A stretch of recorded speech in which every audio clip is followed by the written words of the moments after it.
Selamat sore Bapak Ibu semua. Sore Bu. Sehat semua? Sore Bu, sehat Bu. Alhamdulillah. Oke, sambil nunggu yang lain juga ya.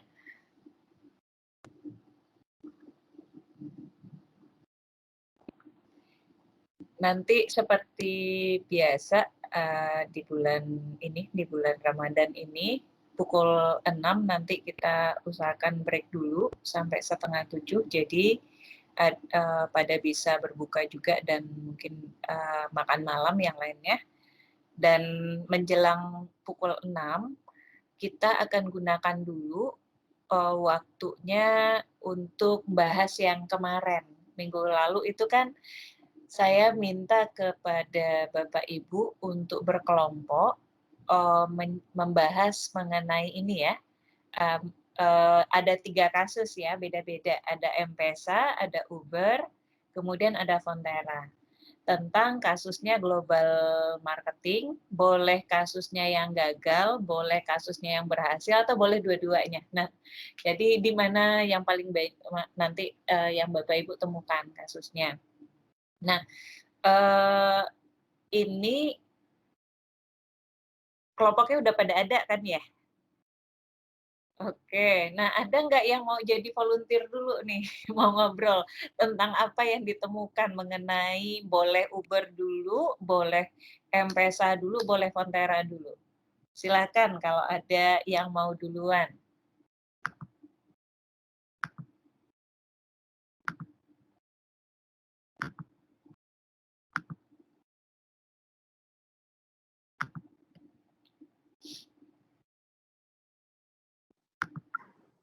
Selamat sore Ibu Desi. Sore Ibu, sehat? Sehat, Ibu apa kabar? Baik, baik. Oke. Nah, tadi melanjutin yang tadi, kalau ada yang mau duluan nih, boleh volunteer kelompoknya. Boleh cerita dua-duanya. Jadi misalnya kalau membahasnya M-Pesa, mau cerita gagal sama sukses juga boleh dua-duanya, atau salah satu juga boleh, terserah. Silakan kalau ada yang mau kita diskusikan dulu. Gitu.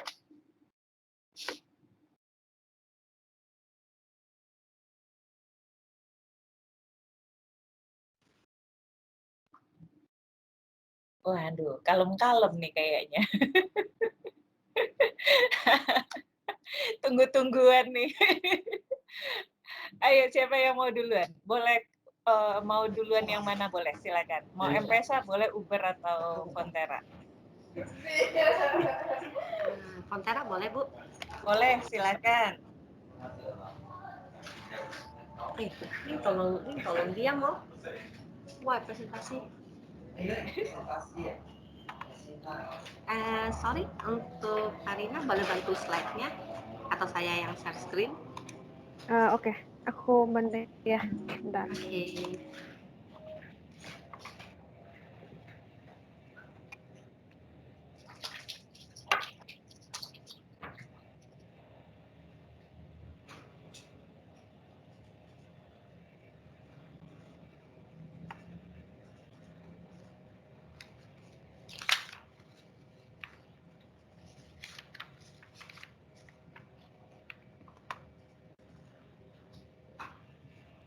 Bisa?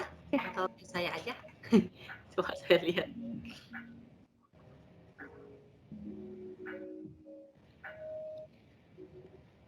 Udah bisa kelihatan screen-nya? Oke. Ayo. Sudah, sedang loading. Ya, wait ya. Wait. Oke. Oke, jadi kami dari kelompok 3 yang membahas tentang Fonterra Cooperative Group Limited. Jadi di sini anggota keluarga kami, ininya Sony Hatun, Sutrisno, Tarina, Tiara, Vivian, Widya, dan Yusuf. Oke, boleh selanjutnya. Oke, kita akan membahas mengenai company profile, success point-nya, failure point-nya, sama summary. untuk about Fonterra. Jadi about Fonterra yang paling dasar kita lihat di sini, Fonterra itu adalah jenis koperasi, ya. Jadi bukan perusahaan komersil yang seperti kita lihat. Karena di sini kemudian terus di dalam bidang industrinya manufaktur dan retail. Jadi manufaktur itu adalah mengenai bagaimana mereka dari peternak sapi mengambil susunya, terus di packaging menjadi produk jadi, kemudian dari produk jadi di retail sampai ke end user atau customer. Terus didirikan pada tahun 2001 dan kantor pusat itu di Auckland, Selandia Baru atau New Zealand, ya. Kemudian di sini tokoh kuncinya itu chairman-nya dan CEO. Nah, jadi dua orang ini adalah bisa dikatakan dua kunci tokoh yang membuat Fonterra ini sukses. Kemudian produknya itu, yang main produknya itu adalah susu, kemudian untuk family produknya itu mentega, keju, es krim.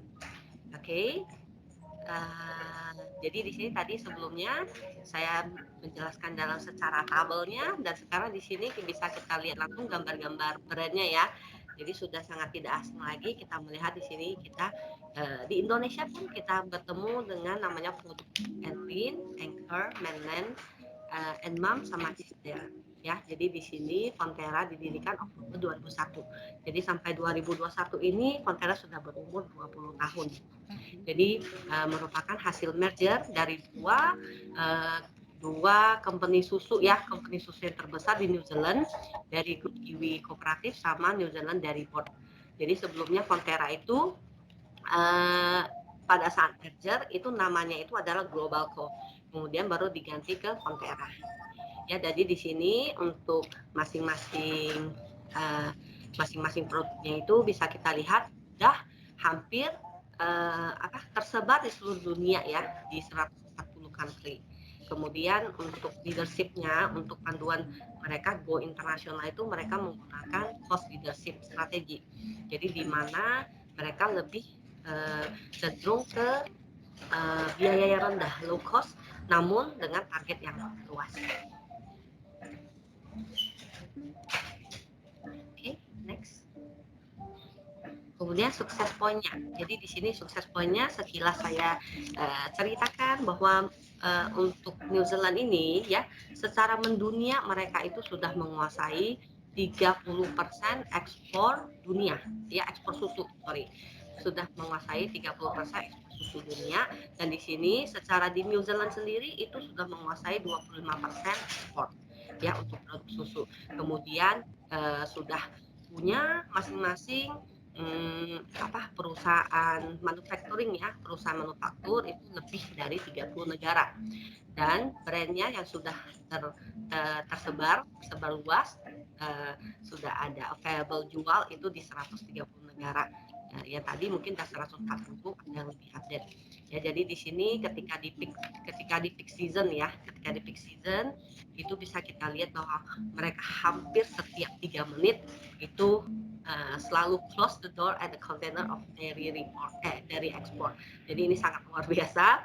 Setiap 3 menit mereka selalu mengirimkan satu kontainer untuk diekspor. Oke, next slide. Jadi di sini kita bicara kode etik. Jadi kode etiknya Fonterra itu bagaimana bisa go internasional, bagaimana bisa ke global marketing. Jadi mereka yang pertama itu yaitu mereka adanya cooperative spirit. Jadi di sini cooperative spirit artinya itu karena tadi sebelumnya itu ada perusahaan koperasi yang kita kenal itu di mana setiap anggota koperasinya itu bisa share profit dari hasil usaha mereka. Jadi di sini untuk spirit kooperatifnya itu adalah salah satu etika bisnis mereka. Kemudian yang kedua itu adalah melakukan segala sesuatu yang dengan benar. Jadi di sini mereka sangat menjunjung tinggi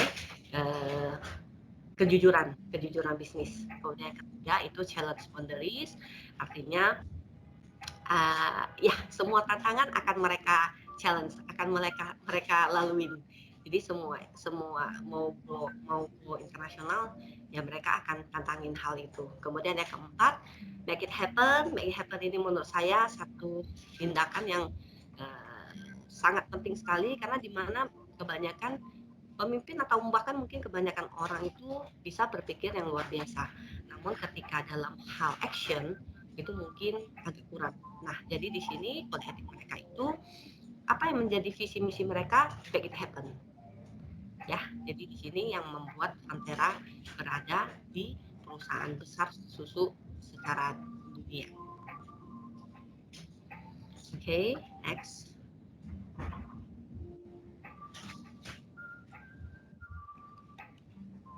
The next.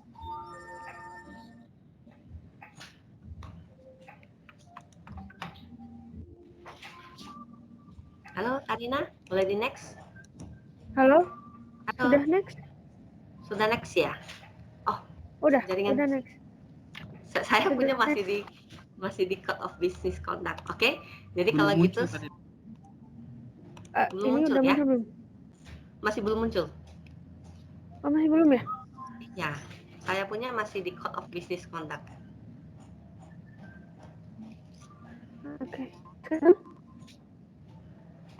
Oke. Belum.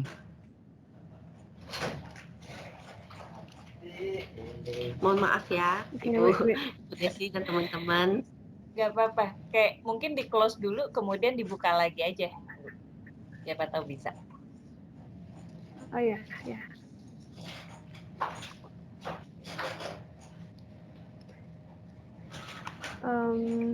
Apakah sudah kelihatan?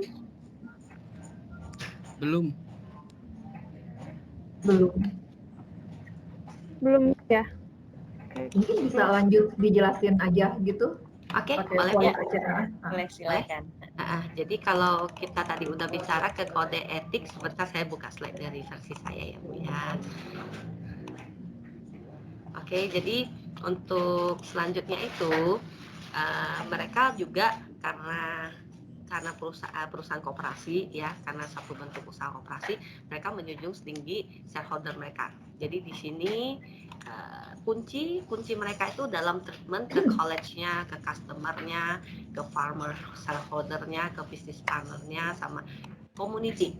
Jadi itu semua sudah ada masing-masing ininya ya, visi dan misinya.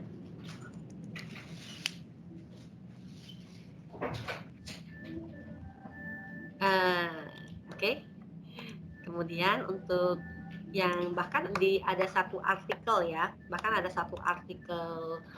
artikel yang diutarakan oleh Waikato Management School, itu mereka meneliti bahwa critical success faktornya ketika mereka membandingkan tiga perusahaan susu di New Zealand, perusahaan susu terbesar di New Zealand, namun salah satunya itu ada Fonterra, duanya saya tidak membahas. Jadi di Fonterra ini mereka menemukan ada 5 critical faktor ya bikin Fonterra sukses itu. Yang pertama itu dari managing international customer relationship. Jadi di sini namanya kita sudah go internasional, udah global. Jadi di sini customer kita juga otomatis sangat luas sekali. Jadi di sini mereka menjaga hubungan direct dan indirect. Jadi direct sini artinya dari perusahaan perwakilan di dunia tersebut, di masing-masing negara tersebut, mereka bisa menerima komplainan customer secara open, dan secara indirect juga ya dari medsos lah, dari online, website, dan segala macam. Kemudian di bagian untuk menjaga kebutuhan customer itu mereka itu fokus ke segmentasi geografi sama segmentasi produk. Jadi seperti yang kasus-kasus minggu kemarin yang kita bahas, bahwa walaupun produknya itu udah internasional, udah global, namun kalau masuk ke suatu area yang belum tentu cocok dengan culture-nya, belum cocok dengan geografinya atau segala macam, itu juga bisa gagal. Jadi mereka di sini sangat menitik beratkan segmentasi produk dan geografi. Jadi bisa saja kita bisa temukan produk Fonterra di Indonesia belum tentu sama di Australia, ya, di Amerika dan segala macamnya. Kemudian di bagian keduanya, critical success faktornya itu adalah bagaimana mereka menjaga kompetitif internasional challenge, ya. Jadi yang mereka sangat kuat itu adalah salah satu mereka sangat menjaga fully supply chain-nya. Jadi supply chain dari Fonterra itu bagaimana mereka mulai dari peternaknya, peternak sapi, susu, kemudian manufaktur sampai ke end user, sampai ke packaging-nya end user. Oke, slide-nya udah kelihatan teman-teman, Ibu.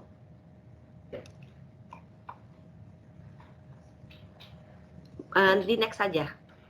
Nah, jadi tadi di sini yang sedang saya bicarakan.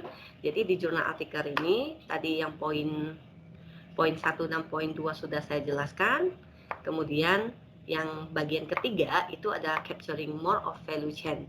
Jadi di sini mereka memperbanyak jumlah supplier. Jumlah supplier itu adalah peternak, ya, peternak. Jadi mereka itu perusahaan koperasi, mereka tidak istilahnya tidak takut pada tumpukan pemasok susu yang terlalu banyak, karena mereka sistem shareholder. Jadi artinya mereka bisa mendapatkan produk supply produknya itu sebanyak-banyaknya, namun bisa menekan harga modalnya, istilahnya begitu. Kemudian yang kedua itu strong branding sama marketing. Jadi karena kita juga sama-sama sudah mengenal produk Fonterra, jadi menurut saya branding sama marketingnya sudah sampai ke user. Kemudian bagian keempat, International Research dan Innovation Cooperation. Jadi di sini seperti yang tadi sudah saya jelaskan, bahwa mereka menghargai segmentasi geografi dan segmentasi produk, maka mereka akan lebih concern ke inovasi lokal. Jadi bagaimana kebutuhan lokal itu sendiri akan mereka inovasi sesuai dengan pasar itu tersebut. Dan yang terakhir itu adalah developing international partnership. Jadi di sini mempertahankan bagaimana mereka mengembangkan hubungan kerjasama internasional, itu otomatis adalah mencari partner dalam hal manufaktur, ya, terus juga mencari partner dalam hal distribusi. Kemudian yang terakhir mereka juga mengadakan joint venture. Jadi di sini sekilas sudah saya bahas bagaimana suksesnya Fonterra dan dengan how to sukses. Jadi sudah saya utarakan, dan kemudian kita akan lanjut ke bagian sisi gagalnya. Dan di sini akan saya lanjutkan oleh rekan saya bernama Widya Maria. Silakan. Ya, thank you. Ya, makasih Bu.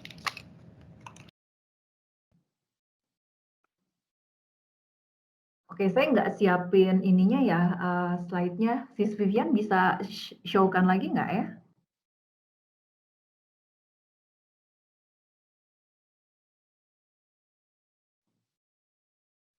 Bisa dengar suara saya nggak ya?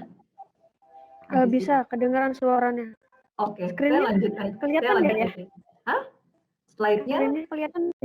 kalau Nggak di saya, kelihatan. kalau di saya gambarnya Sis Vivian nih. Nggak apa, saya lanjut aja. Kayaknya mungkin karena cuaca juga connection-nya nggak ini ya. Saya izin nggak show-kan video saya, yang saya muka saya ya. Jadi saya voice aja. Jadi kalau kita lihat Fonterra ini kan dia ada 7 critical success factor yang dia buat ya. Dan di mana 5 yang di awal Vivian sudah share bagaimana mereka successfully doing factor itu. But then karena mungkin ya dia itu udah sebagai world largest global meat processor, jadi mungkin dia itu resource-nya itu lebih mengutamakan untuk ekspansi dan juga untuk customer relation di sini in term of how to get more selling. Jadi begitu dia masuk ke topik managing critical international incident, seems mereka itu ignore insiden yang terjadi seperti itu. Jadi ini di mana sepertinya Fonterra ini perlu put resource and focus gitu ya kan, bukan cuma engaging customer in term of their business expansion, tapi juga lihat juga voice of customer atau insiden yang memang nyata-nyata terjadi. Karena apa? Karena saat beberapa insiden internasional ini terjadi, terutama ada case itu di China ya, sehingga dia punya reputation itu jadinya jelek seperti itu. Lalu yang kedua itu failure-nya adalah bagaimana Fonterra itu securing their suppliers. Karena suppliers di sini kan mereka sebagai shareholder juga ya, karena kita mengingat Fonterra ini adalah bentuknya koperasi. Jadi mereka punya lebih dari berapa? 10.000 ya, 10.000 farmer. Dan di sini in term of mereka manage farmer-farmer itu sebagai supply chain mereka secara teknikal, mereka oke. Karena bagaimana mereka capturing more value chain ya kan, terus juga mereka punya supply chain juga fully integrated, itu udah oke banget. Tapi saat coming ke mereka punya securing suppliers di sini, di mana mereka mesti juga apa ya, ada payout-nya, maksudnya payout yang secara kompetitif ke farmer-farmer tersebut, itu di-highlight sebagai low light ya, sebagai sesuatu yang mereka mesti improve. Karena di sini juga di-share bahwa suppliers itu concern terhadap investment, jadi high investment tapi low return gitu ya kan. Dan kendalanya juga sama, insufficient communication. Jadi engaging suppliers ini mereka lebih ke technical. Supply, tapi saat suppliers ini ada voice out, mereka juga seems ignore ini gitu. Seperti itu sih.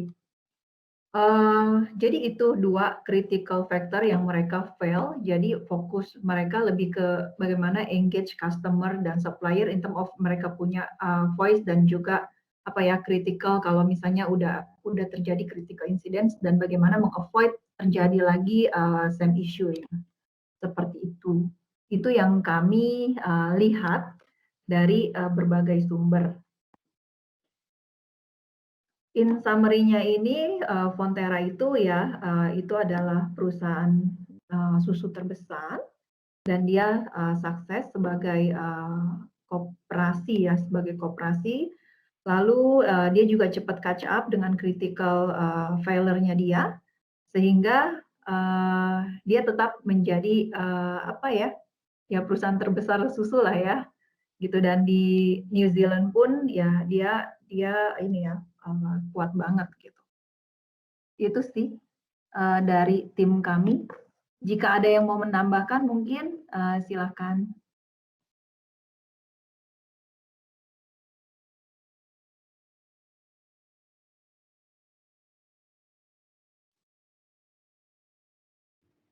Teman-teman ada yang mau menambahkan atau cukup ya?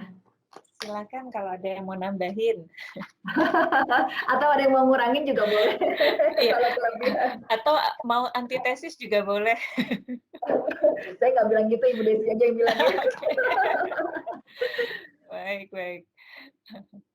Oke, terima kasih ya sama ini kelompoknya, kelompok Fonterra aja ya, saya nggak ada namanya juga. Sama Bu Vivian sama Bu Widya ya, menarik ya paparannya barusan dan bisa memperlihatkan dari perspektif kekuatan dari Fonterra itu dan juga failure-nya.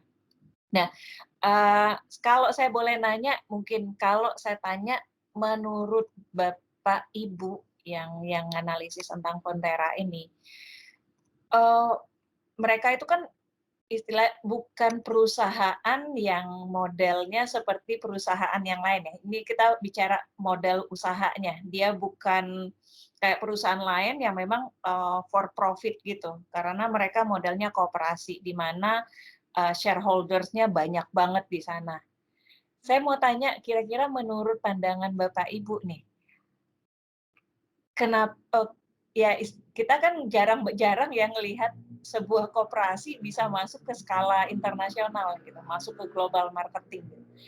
Nah, di luar dari code of conduct yang mereka miliki, itu adalah poin utamanya dari mereka. Apa sih menurut Bapak Ibu yang membuat mereka itu mudah sekali masuk ke negara lain. Ada sekitar 140-an, kalau saya nggak salah sekarang bahkan udah hampir 150 negara. Mereka bisa masuk gitu. Sebagai koperasi, nah itu pertanyaannya, sebagai koperasi ya bicaranya. Apa kekuatan dari mereka? Ini pendapat Bapak Ibu aja.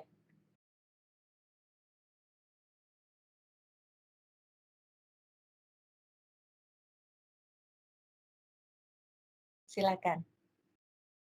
Tadi mereka punya code of conduct yang kuat sekali, itu sebenarnya yang menjadi pengikatnya mereka. Namun kalau dari perspektif kita yang kita pelajari yang minggu lalu, itu apa yang membuat mereka itu mudah diterima oleh pasar. Jadi kalau bicara dia itu hampir tidak ada gagal penetrasi. Gagalnya itu betul sekali tadi yang disampaikan, bukan gagal penetrasi ya, tetapi ada gagal karena ada case insiden yang di China itu bercampurnya melamin ke dalam produk susunya di manufaktur yang ada di sana. Jadi bukan karena penetrasinya mereka gagal. Nah, kalau saya mau tanya, kenapa mereka bisa sukses penetrasi menurut Bapak Ibu? Begitu gampangnya mereka masuk ke ini ya, ke negara-negara lain. Bahkan kegagalan mereka justru bukan karena gagal masuk pasar.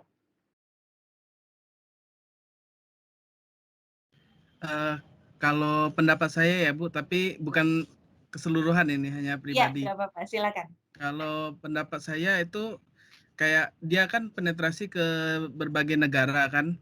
Nah dia langsung itu tuh kayak pengusaha sapi. Kalau kita sebagai pengusaha sapi menurut saya, kalau kita ditawarin kita bakal jadi kayak pemegang saham dari suatu perusahaan terkenal di dunia.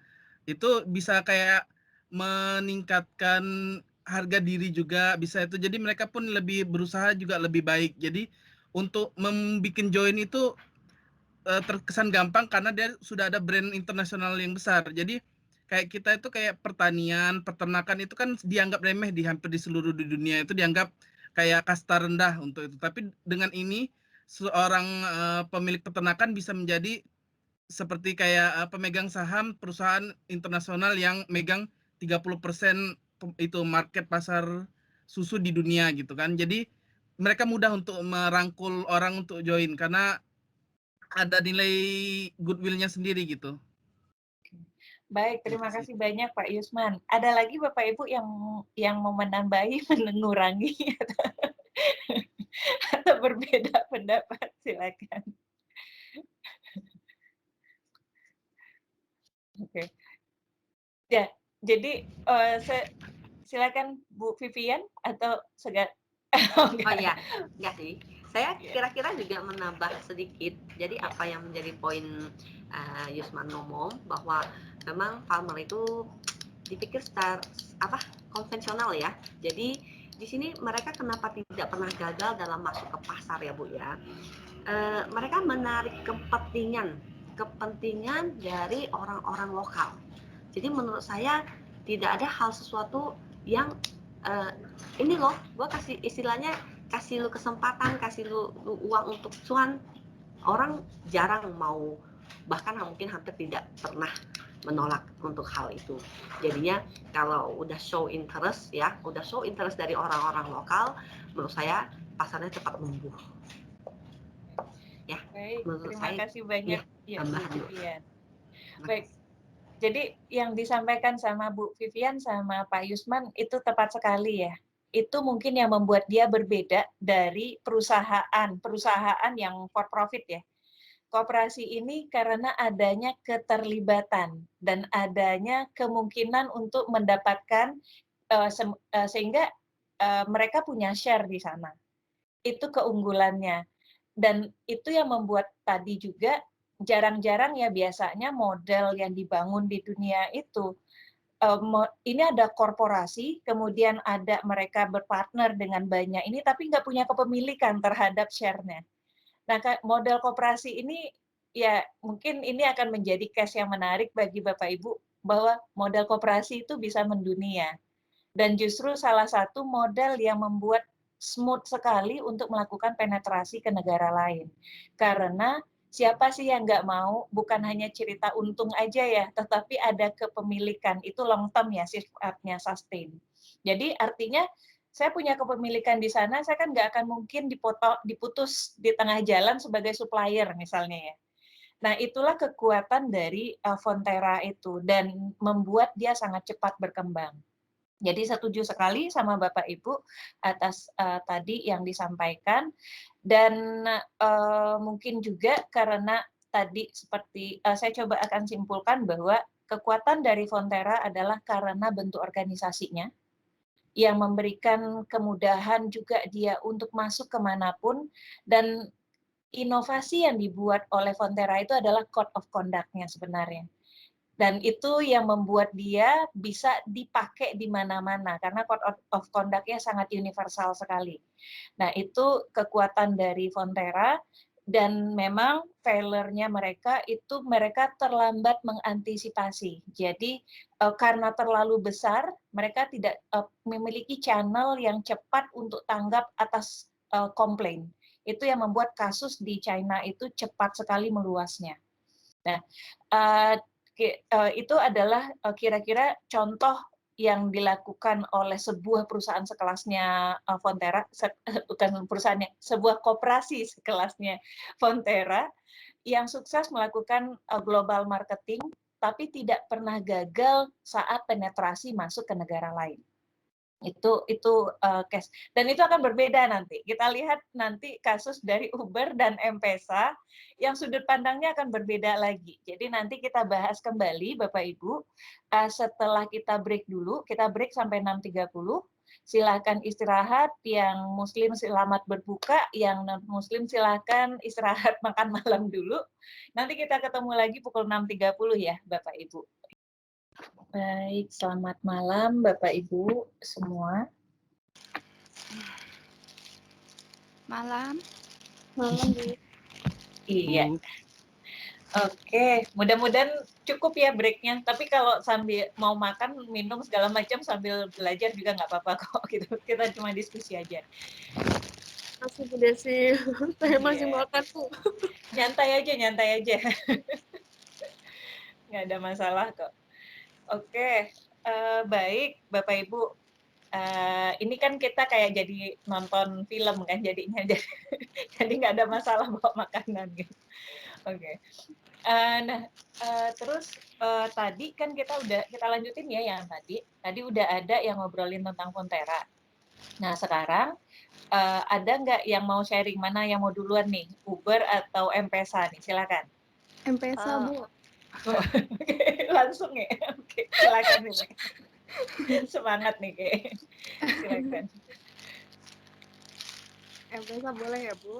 Ya, silakan. M-Pesa. Oke, saya izin share screen. Yap.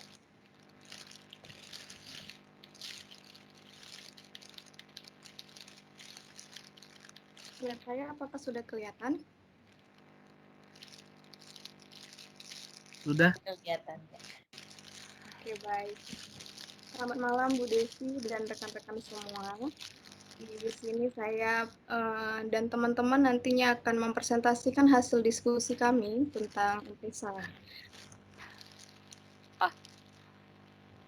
Baik, apa itu M-Pesa?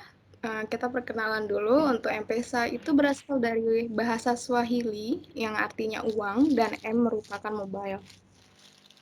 Kemudian M-Pesa merupakan teknologi mobile money dengan memberikan layanan pengiriman uang, pembayaran, dan pembiayaan mikro berbasis telepon seluler. Pertama kali M-Pesa ini diluncurkan tahun 2007 oleh Safaricom yang merupakan operator jaringan seluler terbesar di Kenya dan merupakan juga anak perusahaan dari Vodafone Group. Kenya merupakan negara berkembang pertama yang meluncurkan M-Pesa ini. Lanjut, bagaimana cara kerja M-Pesa? Pelanggan yang mendaftar untuk layanan M-Pesa ini biasanya mendaftar di outlet-outlet terdekat. Outlet itu biasanya terdapat di pom bensin, grocery toko, atau di toko umum lainnya. Pelanggan ini nanti akan menyetorkan uang tunai, dan uang tunai tersebut setelah mendapatkan akun otomatis akan dikonversi menjadi e-cash. Nah, dari e-cash inilah dapat digunakan untuk mengirim uang ke sesama pengguna maupun melakukan pembayaran barang atau jasa. Selain menyetorkan uang tunai, di outlet tersebut bisa dilakukan penarikan uang. Nah, outlet ini biasa disebut sebagai agen. Lanjut, M-Pesa berkembang melalui 3 cara. Yang pertama melalui brand. Safaricom membangun brand layanan yang kuat untuk M-Pesa sehingga meningkatkan empati dan kepercayaan konsumen terhadap operator. Yang kedua, channel management. Safaricom mengembangkan jaringan luas kepada resellernya untuk membangun jejaring toko yang reliable, konsisten, dan sebagai tempat untuk melayani kebutuhan konsumennya. Yang ketiga adalah pricing. Safaricom merancang skema insentif bagi customer dan toko yang bergabung di M-Pesa pada tahap awal. Baik, selanjutnya untuk materi kesuksesan maupun marketnya M-Pesa dilanjutkan oleh teman saya, Ibu Kalvina. Kepada Bu Kalvina dipersilakan. Oke, makasih Bu. Selanjutnya untuk M-Pesa sendiri, itu kan merupakan jasa transfer uang elektronik yang tidak berbasis bank. Ya, ini itu dibentuk atas dasar pemahaman kalau sebenarnya customer atau masyarakat itu butuh jasa tersebut, tapi mereka tidak tahu apa yang mereka butuhkan, sehingga untuk market M-Pesa ini tergolong ke dalam kategori market driving atau penggerak pasar. Lalu untuk selanjutnya, oke, next Bu. Oke, selanjutnya untuk M-Pesa sendiri, untuk kesuksesan pada global marketing ini salah satunya di negara Tanzania. Nah, jadi di Tanzania ini pada awalnya itu metode pengiriman uang sebelum diluncurkan M-Pesa ini, mereka itu menggunakan airtime atau dengan pembelian pulsa sebagai layanan transfer di Tanzania. Proses airtime ini sederhana, di mana pengirimnya itu membeli voucher, lalu dari voucher tersebut itu mereka melihat ada kode kayak voucher isi pulsa gitu kan, ada kode dulunya. Nah, dari kode tersebut si pengirim akan mengirim ke penerima melalui pesan teks. Nah, lalu si penerima kemudian akan menjual kode tersebut kepada orang lain yang beri airtime. Nah, lalu kode itu kemudian akan dijual baik ke reseller ataupun ke toko. Nah, untuk kelebihan airtime sendiri itu, mereka itu tidak perlu registrasi ataupun dengan menggunakan dokumen identifikasi. Nah, untuk kekurangannya sendiri dari airtime ini, itu kalau misalnya mereka ingin kirim uang ke contohnya ke keluarga, tapi itu jumlah nominalnya banyak. Nah, itu butuh waktu yang berminggu-minggu. Kemudian metode pengiriman uang airtime ini itu diterapkan atas dasar kurangnya pendidikan secara umum dan literasi secara khusus mengenai layanan transfer uang tersebut. Lalu atas dasar hal tersebut kemudian diluncurkan M-Pesa. M-Pesa ini diluncurkan oleh Vodacom yang merupakan bagian dari Vodafone yang tadi sudah dijelaskan sebelumnya oleh Ibu Andina. Selanjutnya di negara Tanzania ini, dia itu merupakan pasar terbesar kedua setelah Kenya untuk M-Pesa-nya sendiri. Lalu untuk Kenya dan Tanzania ini itu berada di Afrika Timur, tapi mereka itu beda posisinya, ada beda secara posisi, geografi, ekonomi, dan untuk budaya sendiri. Nah, untuk secara tempatnya itu untuk Tanzania sendiri itu sama Kenya itu mereka berada di benua Afrika Timur, tapi mereka itu beda wilayah, jadi kayak tetangga gitu. Nah, untuk geografinya sendiri, untuk Tanzania itu dia lebih luas daripada di Kenya. Jadi populasi di Tanzania itu 2 kali lipat daripada di Kenya. Selanjutnya untuk ekonominya itu di Kenya punya itu lebih berkembang daripada di Tanzania. Lalu untuk budaya sendiri Tanzania itu punya pendidikan lebih kurang dan cenderung suka hal yang kayak tidak ribet. Jadi pada saat ada perkembangan seperti teknologi gitu, mereka belum banyak yang bisa menerima. Lalu untuk kesuksesannya itu pada Juni 2009, 14 bulan setelah diluncurkan M-Pesa ini di Tanzania, lalu registrasinya itu sudah mencapai 280.000 user. Nah, selanjutnya itu akan dibahas mengenai faktor-faktor apa aja sih yang bisa menyebabkan M-Pesa di Tanzania ini bisa sukses. Oke, selanjutnya saya akan pindah ke Pak Andrew. Terima kasih. Oke, terima kasih Bu Kalvina. Pertama-tama apakah suara saya kedengaran ya? Oke, baik. Saya akan lanjut. Jadi, mengapa M-Pesa di Tanzania ini bisa sukses? Itu karena ada 2 faktor. Jadi yang pertama adalah faktor internal, yang kedua adalah faktor eksternal. Nah, faktor internal itu adalah faktor yang dimana itu disebabkan oleh internal manajemennya itu sendiri. Sedangkan faktor eksternal itu dipengaruhi oleh faktor yang di luar dari kendali manajemen. Nah, jadi yang pertama, saya akan menjelaskan mengenai internal faktor yang membuat M-Pesa di Tanzania itu bisa sukses. Yang pertama ada 3 hal.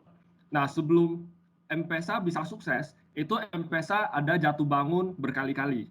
Nah, itu kan setelah 14 bulan setelah peluncuran kan mereka banyak penggunanya. Tapi di dalam 14 bulan itu banyak sekali hal kegagalan yang dialami juga oleh Tanzania. Tapi ada hal-hal yang bisa membuat mereka sukses. Yang pertama adalah di pricing policy. Nah, pricing policy itu adalah di kebijakan mengenai harga. Pada saat awal di M-Pesa di Tanzania, harga yang ada, kebijakan harga yang ada di Tanzania ini tidak jelas. Jadi antara user atau non-user itu sama. Kemudian untuk fasilitas yang digunakan, harganya juga bisa beda-beda. Sehingga hal ini menyebabkan pengguna merasa kesulitan dan juga merasa bingung dalam penggunaannya. Tapi dalam melihat hal ini, ketika M-Pesa di Tanzania ini telah tahu bahwa mereka ada kelemahan di pricing policy, jadinya mereka buat satu kebijakan yang jelas. Bahkan yang sekarang itu mereka ada satu kebijakan yang jelas mengenai harga. Dan yang bisa terlihat itu adalah adanya perbedaan harga antara register user dan juga non-register user. Kemudian yang kedua itu adalah di sisi teknologi. Faktor yang ini yang menyebabkan yang dimana M-Pesa di Tanzania itu bisa sukses karena yang pertama-tama itu mereka awalnya itu kan Tanzania sama Kenya itu dekat. Nah, ada beberapa hal yang memang mempunyai kemiripan di Tanzania sama di Kenya, yaitu salah satu teknologinya yang pada saat itu menggunakan USSD. Tetapi teknologinya itu juga membuat masyarakat di Tanzania bingung karena masyarakat di Tanzania pada saat itu masih belum mengenal yang teknologi-teknologi baru. Bahkan waktu smartphone belum masuk. Nah, ketika menyadari ada hal ini, M-Pesa di Tanzania juga berpikir untuk gimana cara untuk bisa memasarkan produknya ini. Kemudian salah satunya itu adalah marketing strategi. Marketing strategi ini juga menjadi satu hal yang kesulitan bagi masyarakat di Tanzania, M-Pesa di Tanzania. Karena populasinya banyak, kemudian tidak semua masyarakat yang paham. Jadi waktu itu M-Pesa di Tanzania juga sempat gagal karena masalah populasi di sini dan juga masalah bagaimana sih mereka perlu memasarkan produknya ini. Nah, akhirnya M-Pesa di Tanzania pakai 3 teknik. Yang pertama adalah mereka ada target customer, yaitu mereka akan membuat satu target jelas, mau ke siapa sih itu produknya itu dipasarkan. Nah, itu mereka targetnya itu adalah ke orang-orang yang membutuhkan pembayaran. Jadi pada saat itu kan M-Pesa ini di dalam pembayaran. Jadi itu adalah untuk memudahkan pengguna agar bisa memudahkan dalam pembayaran. Kemudian selain ini juga pada saat itu smartphone belum ada, tapi smartphone sudah ada beberapa masyarakat yang mulai menggunakan. Jadi M-Pesa menggunakan mobile penetration. Jadi mereka mengembangkan lebih banyak di dalam di sektor mobile. Kemudian di dalam mobilenya itu juga mereka cenderung selalu mengupdate terkait aplikasinya itu. Sehingga pada saat ini aplikasi yang terbarunya itu justru lebih memudahkan daripada tahun awal peluncurannya itu.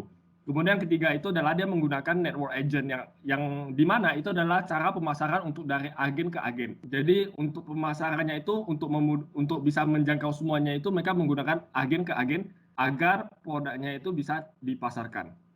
Kira-kira seperti itu. Kemudian faktor yang selanjutnya itu adalah faktor eksternal yang mempengaruhi kesuksesan di Tanzania. Ini akan dilanjutkan oleh Ibu Leviana. Ibu Leviana dipersilakan. Terima kasih. Oke, selanjutnya adalah faktor eksternal yang mempengaruhi kesuksesan dari M-Pesa di Tanzania. Nah, yang pertama itu adalah regulasi. Nah, di sentra bank dari Tanzania itu sangat mendukung adanya layanan mobile payment ini.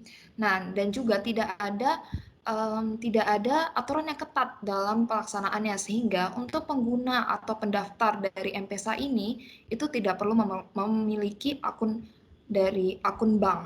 Nah, kemudian untuk education dan culture. Nah, di sini dikarenakan orang Tanzania ini lack of education dan juga financial literacy, sehingga mereka itu sangat memerlukan hal yang simple dan juga tidak rumit. Contohnya seperti penggunaan M-Pesa ini. Nah, kemudian untuk ekonomi. Nah, untuk ekonomi ini dikarenakan penyebaran dari ekonominya itu merata dan juga pengembangannya itu desentralisasi, sehingga variasi dari marketnya itu lebih luas. Karena tidak hanya untuk orang yang dari kota mengirim uang ke desa, namun antar desa juga bisa, dan juga untuk orang kota antar kota juga ada, sehingga variasi marketnya itu lebih banyak. Nah, kemudian akan dibahas mengenai kegagalan yang dialami oleh M-Pesa.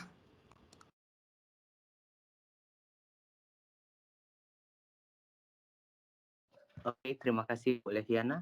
Selamat malam. Apa suara saya kedengaran? Oke. Selanjutnya saya akan menjelaskan kenapa M-Pesa itu memilih India. M-Pesa itu memasuki India pada tahun 2013 dengan harapan M-Pesa itu bisa dapat mencontoh keberhasilannya di Kenya maupun di Tanzania, yang menurut mereka itu di India itu memiliki kesamaan seperti jumlah penduduk yang banyak, lalu di mana penduduk India itu juga rata-rata 90% itu masih menggunakan cash dan mereka juga jarang memiliki rekening bank, serta di sana itu mereka masih memakai jasa hawalas, di mana jasa hawalas itu adalah semacam courier service tradisional yang digunakan untuk kirim uang dari satu daerah ke daerah tertentu yang dikatakan daerah yang rawan dan terpencil lah. Oke, next. Sorry, bisa bantu next? Bu Andina?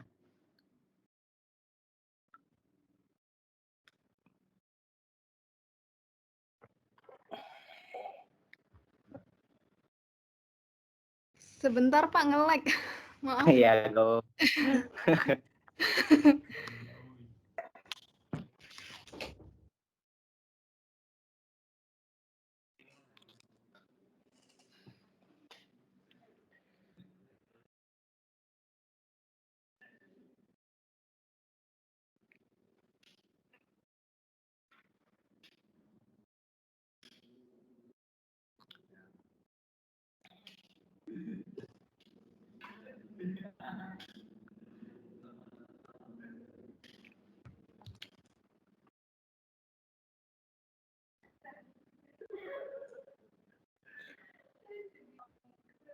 Oke, kalau yang dari kami lihat, sebenarnya M-Pesa di India itu memiliki beberapa permasalahan, di mana hal ini yang membuat dia itu gagal di pasarnya di India.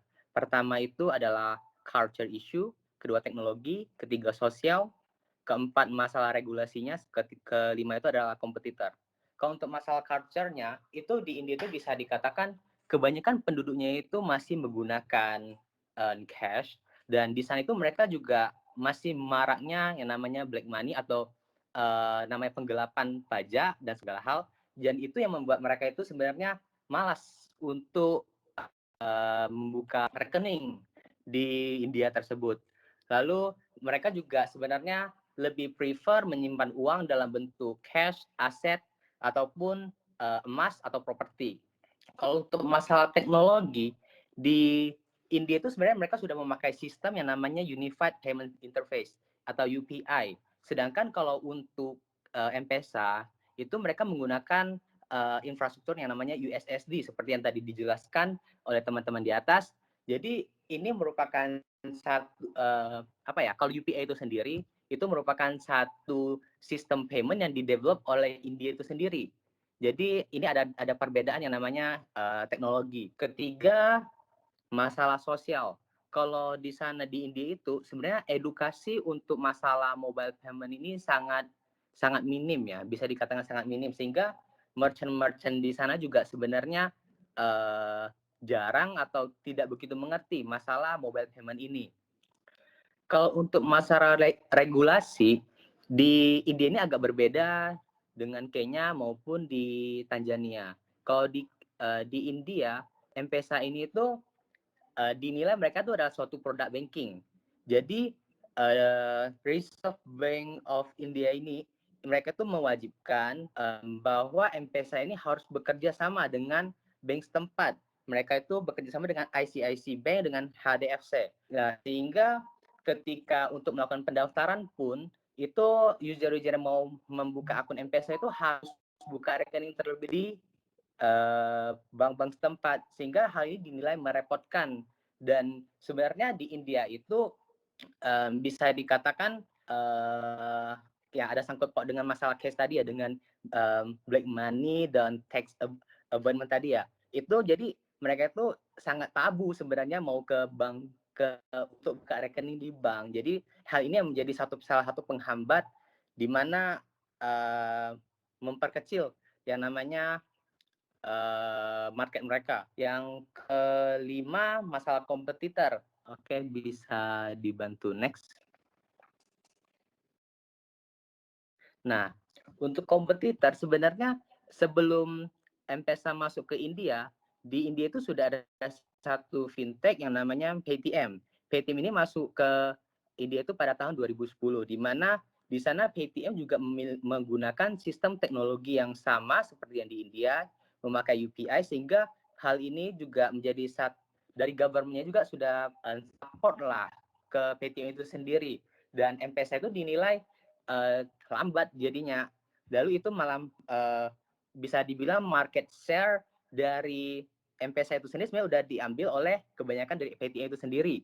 Dan kedua, Paytm itu sendiri juga memberikan banyak fasilitas seperti one time payment, lalu ada fasilitas seperti bisa pembayaran bills, travel, product service dan sebagainya. Sehingga dan itu dinilai mempermudah pembayaran oleh penduduk oleh India sana.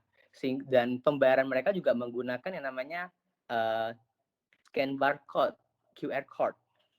Kalau di M-Pesa kan berbeda. Jadi hal ini yang menurut kami ini merupakan salah satu permasalahan, dan karena masalah kompetitor ini juga M-Pesa juga menjadi kalah saing di India. Mungkin sekian dari saya. Mungkin dari teman-teman ada yang mau ditambahkan?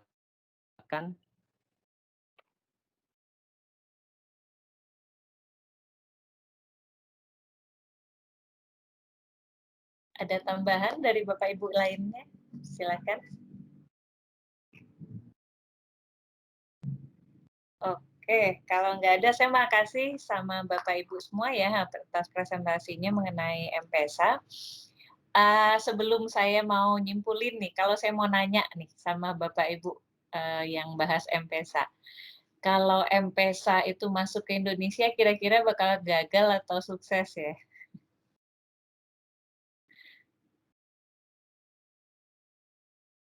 Kira-kira gimana itu? Saya coba Bu ya. Iya, silakan. Kalau masuk ke Indonesia, kalau dengan sistem yang sama dengan apa yang mereka lakukan seperti di India, kayaknya udah outdated banget sih. Kecuali mereka bisa maintain dengan sistem yang baru, mungkin kayak gitu. Berarti kalau mereka dengan cara yang sama, metode pendekatan yang sama, mereka bisa dikatakan gagal ya kalau mau masuk ke Indonesia. Kira-kira gitu ya, Pak ya? Iya, karena lawannya di Indonesia itu kan bisa saya simpulkan seperti GoPay, OVO gitu ya, Bu ya? Iya, betul. Jenis fintech service lainnya. Baik, terima kasih banyak. Ada lagi dari Bapak Ibu mau nambahin? Oke. Jadi kalau Bapak Ibu lihat kalau kita belajar fintech sekarang, itu kita nggak bisa ngelepasin dari M-Pesa, karena dia adalah pionirnya. Jadi kalau di Indonesia baru booming tentang fintech itu 2015-2016, mereka udah dari tahun 2007 udah ada. Nah, kenapa fintech bisa sukses, M-Pesa sukses di Afrika tapi gagal di Asia? Kan itu kira-kira, dia hampir semuanya gagal ya di Indonesia, di Asia ya. Mulai dari India, ada Bangladesh juga, ada Pakistan, mereka coba masuk, hampir semuanya gagal. Simple. Karena ketika M-Pesa itu dibuat di Afrika, itu menjadikan unbankable menjadi bankable. Karena mereka itu bisa melakukan transaksi keuangan, pengiriman dan penerimaan tanpa harus registrasi sebagai membuka rekening seperti yang tadi disampaikan oleh Bapak Ibu di presentasinya. Tapi begitu masuk ke ke Asia, itu kan fungsinya sudah bukan hanya sekedar terima dan kirim uang aja ya. Jadi sudah macam-macam nih fungsinya. Nah, itulah yang membuat karena dia bukan core bisnisnya, nah itu juga yang membuatnya berbeda. Jadi tadi disampaikan kayak tadi di India, mereka harus terafiliasi dengan bank. Sementara di sana kan cuma buat kirim duit aja. Jadi mereka operasi tahun 2007, 2010 itu dinyatakan oleh pemerintah Kenya bahwa itu terpisah dengan perbankan karena mereka tidak boleh melakukan transaksi yang dilakukan oleh perbankan. Hanya kirim uang dan terima uang aja. Nah, kenapa dia sukses juga di sana? Karena dia mobile push ya, jadi dia menggunakan GSM di sana. Kalau di sini kan rata-rata aplikasi udah smartphone semua ya, kalau di Asia gitu, lebih fancy gitu. Jadi kalau nggak fancy nggak bakal laku, karena fungsinya udah berbeda juga. Nah, ini yang Bapak Ibu tepat sekali sesuai yang disimpulkan oleh Bapak Ibu semua, bahwa ada dua perbedaan besar di mana fungsi dia di Afrika dengan fungsi dia di Asia itu dua hal yang berbeda. Jadi itu yang membuat mereka begitu masuk ke pasarnya Asia, mereka nggak siap dengan pasarnya Asia yang menuntut lebih banyak nih. Gitu. Sementara di sana dia cuma satu fungsi saja. Nah ini yang menjadi kegagalan dia nggak bisa masuk ke Asia, padahal gitu ya. Dia itu dipegang oleh perusahaan besar telekomunikasi besar ya, Vodafone ya, tapi bisa gagal gitu. Nah ini buat kenapa case ini saya ambil bisa jadi kalau Fonterra sebuah model koperasi yang bisa sukses mendunia, kalau ini perusahaan telekomunikasi yang besar sekali, tetapi begitu pindah benua langsung gagal. Gitu. Padahal dia menjadi pionir dan menjadi salah satu case study paling sukses di dunia itu untuk fintech, karena dia pionirnya untuk fintech. Nah, tapi begitu pindah geografi, ternyata ada hal yang tidak dia perhatikan, masyarakatnya berbeda. Struktur regulasinya berbeda ini semua. Jadi nggak jaminan bahwa sebuah perusahaan besar pun belum tentu dia akan bisa melakukan penetrasi di tempat yang lain karena dia punya kisah sukses di tempat lainnya. Nah ini yang bisa kita ambil dari dari M-Pesa. Nah sekarang ini akan lain lagi nih model case-nya. Case-nya yaitu tentang Uber.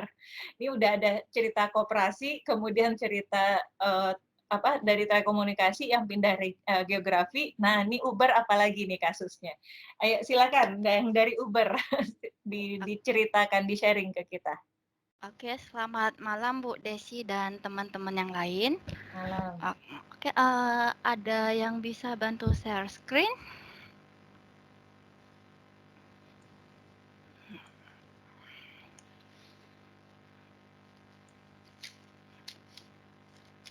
Oke. Salam dari kelompok 2, yang mana ada Lina, saya sendiri, Marcelina, Mariska, Merinda, Ricky, Royce, Romeo, dan Silvina. Oke. Pada hari ini saya sebagai moderator akan membawakan sedikit cerita mengenai Uber. Nah, pada suatu ketika di tahun 2008,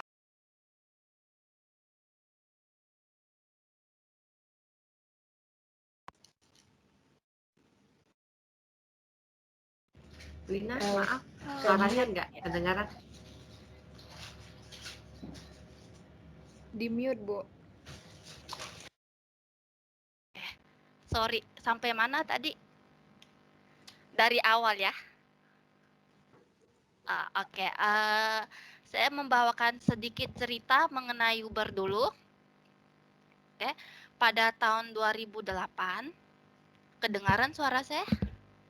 Oke, pada tahun 2008 di Paris ada 2 orang pemuda yang terjebak di badai. Dikala itu mereka kesulitan mendapat transportasi. Nah, dari sinilah mereka memikirkan gimana kalau mereka membuat suatu aplikasi untuk mempermudah soal transportasi tersebut. Nah, mereka itu adalah Bapak Travis dan Gareth yang merupakan founder dan CEO dari Uber ini sendiri. Oke, selanjutnya akan dilanjutkan oleh tim saya dengan Silvina. Oke, selamat malam. Kedengaran ya suara saya? Oke, saya langsung mulai aja. Saya akan memaparkan untuk about Uber yang tadi udah sekedar dibahas oleh Ibu Lina dan juga kasus Uber di Amerika Serikat, kasus suksesnya. Jadi ini pertama about Uber. Uber adalah sebuah perusahaan jaringan transportasi online yang ditemukan oleh Travis dan Cam pada Maret 2009 di kota San Francisco, California, US. Jadi ide model bisnis Uber ini seperti yang tadi diceritakan berawal pada tahun 2008 ketika penemunya itu mengikuti konferensi di Paris dan mereka mendapatkan bahwa mendapatkan taksi di Paris itu sangat susah. Oleh karena itu muncullah inovasi untuk melakukan pemecahan masalah. Jadi muncullah inovasi untuk aplikasi Uber. Akhirnya tahun 2010 Uber Cab berhasil diluncurkan di kota San Francisco dan Uber terus melakukan inovasi yang tidak terbatas pada jasa seperti ride hailing, tetapi juga pada food delivery yang kita tahu itu sebagai Uber Eats, package delivery dan juga freight transportation. Di tahun 2018 Uber bekerja sama dengan perusahaan Lime. Perusahaan Lime itu adalah perusahaan yang menyediakan skuter, sepeda elektrik dalam bentuk partnership. Jadi pengguna aplikasi Uber juga dapat menemukan skuter atau sepeda di area terdekat, lengkap dengan harga, lokasi, petunjuk pemakaian, dan juga safety manual tips. Kemudian Uber berhasil globalisasi hingga ke 69 negara dengan 900 kota metropolitan, dan kemudian ide bisnis ini diikuti oleh kompetitor terbesar Uber di Amerika, yaitu Lyft, yang model bisnisnya itu kurang lebih hampir sama dengan Uber. Refers to introduction ini, bisa kami simpulkan bahwa Uber ini dia menganut filosofi market driving company, karena mereka menciptakan market baru, terobosan baru di bisnis transportasi, dan juga rule of game yang baru. Mereka terus berinovasi terhadap layanan baru yang tidak sekedar hanya memenuhi kebutuhan transportasi harian, tetapi juga memadukan antara teknologi dengan kebutuhan lainnya. Next-nya ini adalah pembahasan singkat ya mengenai Uber di Amerika Serikat. Uber di Amerika Serikat itu tersebar di 256 kota metropolitan di US, menciptakan peluang kerja sebesar 160.000 dan menguasai pangsa pasar sebesar 71% untuk ride sharing dan 22% untuk Uber Eats. Jadi dari sini kita bisa melihat bahwa penguasaan pasar ya, khususnya untuk ride hailing di US itu sangat besar. Sisanya 30% itu dikuasai oleh kompetitornya Lyft. Yang Lyft ini muncul pun karena ide bisnisnya Uber yang dinilai sudah sukses. Kemudian keberhasilan Uber di Amerika Serikat ini kita bisa tinjau dari dua sisi. Pertama itu dari sisi market strategi dan kedua dari cultural environment-nya. Kalau kita lihat dari marketing strategi, Uber itu unggul, sukses karena mereka menerapkan marketing konsep instead of selling konsep. Jadi Uber memberikan hak sepenuhnya kepada pelanggan untuk memberikan rating terhadap drivernya. Jadi berdasarkan rating tersebut, Uber dapat mereview kepuasan pelanggan dan melakukan perbaikan terhadap kualitas layanannya. Jadi customer base Kemudian strategi dia juga melalui segmentasi pasar dengan price strategi. Jadi pelanggan dapat memilih jenis ride service yang diinginkan, yang tentunya dengan harga yang berbeda-beda. Jadi apabila pelanggan menginginkan transportasi dengan harga yang lebih terjangkau, maka mereka bisa memilih layanan seperti UberX. Uber Black kalau misalnya mereka menginginkan service ride dengan mobil yang mewah. Bahkan Uber sendiri juga ada service untuk Uber Access. Itu bagi yang disability, jadi ada Uber Access yang bisa diakses oleh kursi roda. Kemudian diversifikasi layanan yang terus berkembang juga, dan marketing promotion seperti fitur referral, diskon spesial, customer support, customer based concept yang menciptakan engagement antara pengguna dan meningkatkan loyalitas pengguna Uber. Kalau kita lihat sisi dari cultural environment, acceptance masyarakat Uber masih sangat tinggi ya, karena bagi masyarakat ini adalah sesuatu yang baru yang tentunya memudahkan bagi pengguna, dan juga satu sisi bagi pengemudi juga menguntungkan karena sistem kompensasinya yang sangat bagus. Jadi acceptance masyarakat itu membuat Uber ini sukses. Walaupun sempat di pas waktu peluncuran Uber Apps ini memunculkan banyak kontroversi ya. Dari jenis bisnis Uber, apakah Uber ini adalah perusahaan teknologi kah? Apakah ini perusahaan transportasi kah?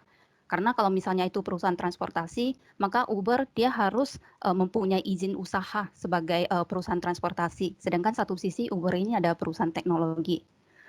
Pada akhirnya pemerintah memperbolehkan Uber beroperasi di US, tetapi memperketat syarat operasinya. Seperti khusus untuk pengemudi drivernya Uber Apps ini, mereka harus punya izin khusus mengemudi. Dalam hal misalnya mereka punya mobil sendiri, terus udah memiliki surat izin mengemudi, tapi surat izin mengemudi itu tidak bisa dipakai jika mereka mau menjadi drivernya Uber, karena mereka harus mengajukan satu SIM khusus untuk Uber, dan juga harus mengajukan nopol khusus untuk taksi, dan juga STNK khusus. Karena kontroversi antara bisnis Uber ini dengan taksi tradisional konvensional ini bentrokannya sangat tinggi. Yang kedua yang membuat Uber ini sukses juga dari sisi tidak ada financial environment isunya. Jadi sistem pembayaran Uber dapat diterima oleh masyarakat US yang rata-rata sudah terbiasa menggunakan credit card, debit card maupun PayPal. Dan itu tidak terkendala di sisi language-nya, bahasa, juga tidak ada social interaction issue, karena layanan online ini memberikan kemudahan bagi penggunanya untuk memberikan feedback. Jadi interaksi langsung antara pengguna sama Uber ini ada yang menjembatani, yaitu teknologinya sendiri. Jadi bisa kita simpulkan brand awareness Uber di kalangan US ini sangat kuat, karena mereka sebagai pelopor utama atau market leader di bisnis transportasi online. Mungkin itu aja yang bisa saya bahas untuk masalah kesuksesan dari Uber di Amerika Serikat. Dan seterusnya, apakah globalisasi Uber di setiap negara sesukses dia di Amerika? Itu adalah yang akan dibahas, kasus gagal. Yang kami kutip ada 2 kasus di China yang gagal sama kasus gagal di Indonesia, yang selanjutnya akan dibawakan oleh teman kita, Marcelina. Terima kasih. Oke, jadi saya lanjutkan kasus kegagalan Uber yang pertama tuh di Indonesia. Uber muncul di Indonesia pada tanggal 13 Agustus 2014. Jadi kegagalan Uber di Indonesia ini bisa disebabkan oleh beberapa faktor. Yang pertama tentunya sebelum Uber masuk ke Indonesia itu udah ada pesaing lokalnya seperti Grab dan juga Gojek. Yang kedua regulation issue, yaitu adanya penentuan tarif minimum dan maksimum, kemudian adanya kebijakan seperti pembatasan jumlah kendaraan, uji lisensi kendaraan, dan keharusan dalam membentuk korporasi. Jadi itu merupakan sebuah hambatan bagi Uber sendiri. Ketiga, social interaction issue. Di sini pada saat Uber mereka melakukan ekspansi bisnisnya keluar, misalnya ke Indonesia sendiri, mereka terlalu mengambil patokan gaya hidup di Amerika, sehingga memang ada beberapa yang kurang cocok dengan budaya di Indonesia. Misalnya yang kayak tadi saya bilang, adanya pesaing ketat seperti kompetitor Grab dan Gojek ini, jadi masyarakat ini tentunya udah tidak tertarik lagi dengan adanya Uber, karena sebelumnya mereka sudah mengenal adanya model bisnis tersebut.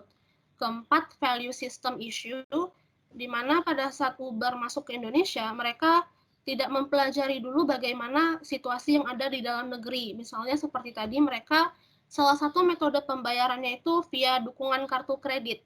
Sedangkan di Indonesia sendiri pada saat itu masyarakat masih cenderung kebiasaannya via tunai atau COD. Jadi mereka tidak dengan cepat mengambil alternatif ataupun solusi. Sedangkan Gojek atau Grab itu dari jauh-jauh sebelumnya mereka sudah mengambil alternatifnya itu ada dukungan pembayaran via tunai. Uber sendiri masuk ke Indonesia tahun 2014, tapi mereka baru meluncurkan adanya dukungan via tunai itu tahun 2016. Kemudian burning cash itu dapat memberikan dampak positif dan negatif, tapi untuk kasus Uber sendiri itu terbukti tidak berhasil. Dan terakhir, Grab itu telah secara resmi mengakuisisi Uber pada April 2018 dan Uber juga telah tutup di beberapa wilayah termasuk di Indonesia. Kemudian next-nya, salah satu kasus Uber kegagalannya masuk ke China. Uber sendiri beroperasi di China mulai tahun 2013. Sebelum itu di 2012 udah ada pesaing lokalnya juga namanya Titi. Di sini pada saat itu karena sudah ada pesaing lokal tersebut, Uber berusaha untuk mengejar atau istilahnya mau mengekspan market dia. Jadi dia mulai membuang banyak uang sekitar 40 sampai 50 juta dolar Amerika Serikat per minggu, misalnya dalam memberikan tumpangan gratis atau bonus lain-lainnya di China. Tujuannya adalah untuk dia itu berharap bisa berkompet dengan pesaing lokalnya tadi, tapi inilah yang membuatnya rugi dan tidak dapat bertahan lama. Kemudian faktor dari system value dan regulation issue juga hampir sama kasusnya dengan yang di Indonesia tadi, di mana dia menggunakan dukungan kartu kredit, sedangkan di China itu kebiasaannya mereka menggunakan Alipay atau WeChat. Jadi ini juga salah satu hambatan bagi Uber masuk ke market di China. Dan mereka menggunakan Google Maps juga, sedangkan di China mereka lebih misalnya menggunakan Paitu Maps atau yang lainnya. Aplikasi tersebut juga jarang digunakan, makanya merupakan sebuah hambatan juga. Dan terakhir, karena tidak dapat bertahan lama, jadi pada Agustus 2016 ini Uber menjual operasinya ke Titi dengan imbalan sebesar 18% saham. Dan terakhirnya Titi juga setuju untuk menginvestasikan 1 miliar dolar Amerika Serikat di Uber. Jadi 2 kasus tadi yang kita kutip sebagai contoh kasus kegagalan Uber untuk masuk ke pasar-pasar. Itu mungkin dari saya, terima kasih. Oke, sekilas info, kalau di halo tes, halo, kedengaran suara saya? Ya, kedengaran Kak. Sekilas info, kalau di China kan trust isunya tinggi, jadi di situ drivernya itu penting kalau identitasnya itu jelas, sedangkan kalau di Uber ini kan masih seleksi online, makanya juga menimbulkan keraguan bagi pasar-pasar di China. Oke, sekian dari kelompok kami, terima kasih. Terima kasih Bapak Ibu yang udah presentasiin tentang Uber ya. Ini kasusnya beda lagi ya, beda lagi, dan Bapak Ibu juga bisa lihat menariknya kalau ini juga adalah market driving ya, karena dia adalah pionir juga di dunia untuk masalah transportasi. Nah, kalau dilihat tadi dari paparannya juga bisa dilihat bagaimana, kalau saya bicaranya di awal ketika kemunculannya itu bahkan nggak jelas dimasuk ke teknologi atau masuk ke transportasi. Nah, sehingga baru setelah itu muncul barulah lahir regulasi ya. Jadi regulasi yang lahir dari para market driving itu sama M-Pesa juga sama market driving itu adalah outcome based regulation. Karena nggak kepikiran, biasanya kan kalau regulasi itu harusnya bukan outcome based ya, tetapi dia sudah mengantisipasi biasanya duluan. Nah, kalau di sini karena kemajuan inovasi yang sehingga para produk atau service yang market driving itu biasanya menghasilkan outcome based regulation. Nah, dan posisi itu juga terjadi di Indonesia. Mungkin kalau di US masyarakatnya sudah secara teknologi mungkin sudah lebih advance penggunaannya teknologi tadi yang paling ini yang bisa kita lihat salah satunya penggunaan alat pembayarannya. Sementara orang Indonesia pegang duit itu penting gitu ya. Jadi kalau nggak dipegang tuh kayaknya nggak ada duit gitu. Nah itu juga menjadi poin yang membuat dia tidak ini ya di Indonesia tidak sukses. Nah, tapi ada kesamaan kegagalan antara Indonesia dengan China ketika Uber coba masuk di sana, yaitu sentimen pasar terhadap produk dari luar terutama. Jadi karena dia sukses di Indonesia, kok Grab bisa sukses kan bukan produk Indonesia, tapi kan negara serumpun ya gitu.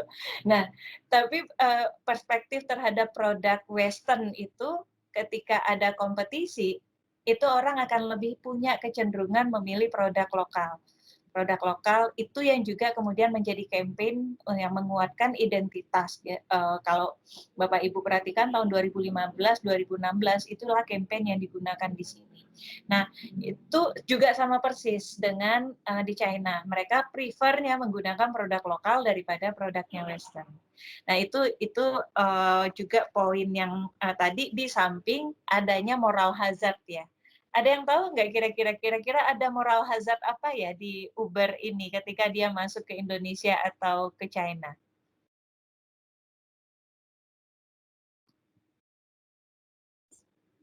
Ada yang tahu kira-kira nggak moral hazard-nya? Nah, ada perbedaan sudut pandang. Jadi kayak tadi, di mana sistem mereka kan sangat menjaga privasi ya, baik itu dari drivernya, kemudian juga customer-nya, kemudian mereka juga sangat menjaga, jadi identitas, privasi ini segala macam itu sangat dijaga ya. Sementara kalau di Indonesia atau di China, itu penting kayak pertemanan gitu. Jadi kenal gitu kan, itu itu adalah dua hal yang berbeda sudut pandangnya. Nah, kalau di sana kalau di Uber misalnya itu harus clear dia itu siapa yang mendaftar jadi driver, apa yang dilakukan itu jelas sekali ya identitasnya sehingga dia nggak boleh ke yang lain lagi. Dia nggak boleh kalau begitu nyampe di Indonesia moral hazard-nya kan nggak satu orang bisa punya 3 akun. Nah, contohnya gitu ya. Ada punya Grab-nya, ada punya Gojek-nya, ada Gokar ya, terus ada ini lagi. Nah, sistem itu dibuat loose di Gojek dan